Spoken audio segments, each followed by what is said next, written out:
2001년 9월 11일 미국 뉴욕의 110층 세계무역센터 쌍둥이 빌딩과 워싱턴 국방부 건물의 항공기를 이용한 동시 다발 자살 테러가 일어난다. 사망자 2,996명, 부상자 최소 6,000명에서 25,000명.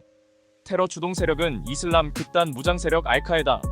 주동자는 오사마 빈 라덴이었다. 미국은 테러와의 전쟁을 선포하고 테러의 주범인 오사마 빈 라덴을 잡기 위해 아프가니스탄과 전면전을 벌이지만 정작 빈 라덴을 잡지 못했다. 탈레반 세력의 패배로 끝날 것처럼 보였던 전쟁은 빈 라덴이 도주에 성공하면서 전쟁은 길어지기 시작했다. 빈 라덴은 간간히 자신의 성명을 담은 비디오를 내보내며 건재함을 알리면서 미국의 심기를 건드렸다. 미국은 빈 라덴의 목에 최대 590억 원의 현상금을 걸었지만 이런 노력에도 불구하고 미국은 끝내 빈 라덴을 잡는데 실패했다. 첫 번째 기회. 미국은 아프가니스탄 전쟁 초반에 빈 라덴을 거의 잡을 뻔한 적이 있었다. CIA에 아프가니스탄 파견되었던 조 브레이커 팀이 오사마 빈 라덴의 흔적을 확보하고 그가 있는 건물을 확실히 파악하는 데까지 성공했다. CIA는 레인저 1개 중대 정도만 와도 확실하게 제압이 가능하다며 빨리 병력을 보내달라 요청했으나 CIA 내부의 삽질로 인해 이 정보가 미국 국방부로 제대로 전달되지 못하는 바람에 빈 라덴은 악천후를 틈타 도주했다. 이로 인해 CIA 국장은 그대로 경질되었다. 두 번째 기회. 이후에도 무인 공격기 프레데터에 무장을 추가해서 시험 운용을 하다가 빈 라덴을 포착한 적도 있었다. 미국은 이때도 황당한 이유로 빈 라덴을 놓쳤는데 당시만 해도 무인 공격기에 대한 관심이 부족했던 탓에 아무도 눈여겨보지 않았고 그래서 무인기에 공격을 내릴 사람이 없었다. 나중에 이 사실을 알게 된 도널드 럼즈펠드 국방장관은 길길이 날뛰었고 이 사건 이후로 미군은 무인기를 대대적으로 운용하기 시작했다. 그 뒤로도 미국은 빈 라덴을 잡을 기회를 여러 번 날렸고 아프가니스탄에서 사라진 그의 행방은 전혀 알려지지 않은 채 10년의 세월이 흘렀다. 2009년에 조지 W 부시 대통령이 퇴임하고 버락 오바마 행정부로 정권이 바뀌었지만 빈 라덴은 지구 끝까지 쫓아가서라도 잡겠다는 일념하에 오랜 첩보 활동 끝에 CIA는 마침내 빈 라덴이 파키스탄에 은신하고 있다는 정보를 입수했다.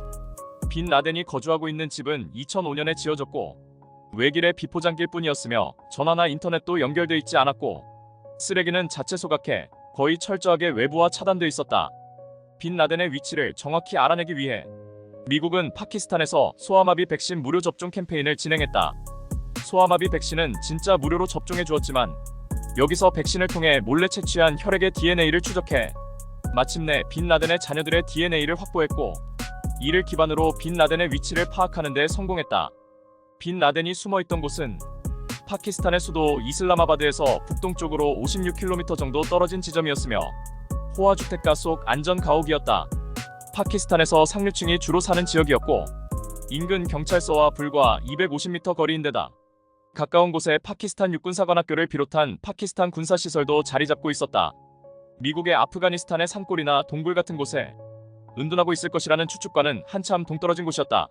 미국은 처음에는 지상군을 투입하지 않고 폭격으로 빈 라덴을 사살하려고 했지만 빈 라덴이 은거한 안전가옥이 파키스탄의 수도 방공권에 속한 데다가 근처에 파키스탄 육군사관학교가 위치해 있었고 군장성들이 많이 거주하는 지역이라 대놓고 파키스탄과 전쟁을 하겠다고 선전포고를 하지 않고서야 함부로 폭격을 퍼볼 수는 없었다. 무인기 월경 작전은 종전부터 파키스탄 정부에 불만이 있었고 사전에 허가를 받는다 하더라도 무인기의 제한적인 폭장량으로는 안전가옥에 대한 확실한 파괴를 장담하기 어려웠고 정치적 목적을 위해선 반드시 시신을 회수하고 신원을 확인할 필요가 있었다. 이 소식을 전해들은 오바마 대통령은 결단을 내리는데 미군 최정예 특수부대 중 하나인 데브그루를 침투시켜 빈 라덴을 사살하라는 명령을 내린다. 이 작전의 명칭이 바로 넵튠 스피어 작전이다. 파키스탄 현지 시각으로 2011년 5월 1일 새벽 1시 헬기 4대를 이용해 25명의 특수부대가 빈 라덴의 안전가옥을 기습 공격했다. 빈 라덴의 조직원들은 소총을 난사하면서 저항했으나 모두 사살되었고 이때 빈 라덴도 눈과 심장을 피격당해 사살되었는데 여기서 대원 2명이 명령을 어기고 수색을 하다 카누잉을 한다. 카누잉은 총을 머리에 고의로 발사해 형체를 알아보기 어렵게 하는 것을 말한다. 그리고 이는 빈 라덴의 시신을 공개 못하고 수장시킨 가장 큰 이유로 여겨지고 있다. 현장에서는 몇 가지 문제가 발생하는데 빈 라덴을 사살했다고 여겼으나 정말 그가 빈 라덴인지 확신이 없었다.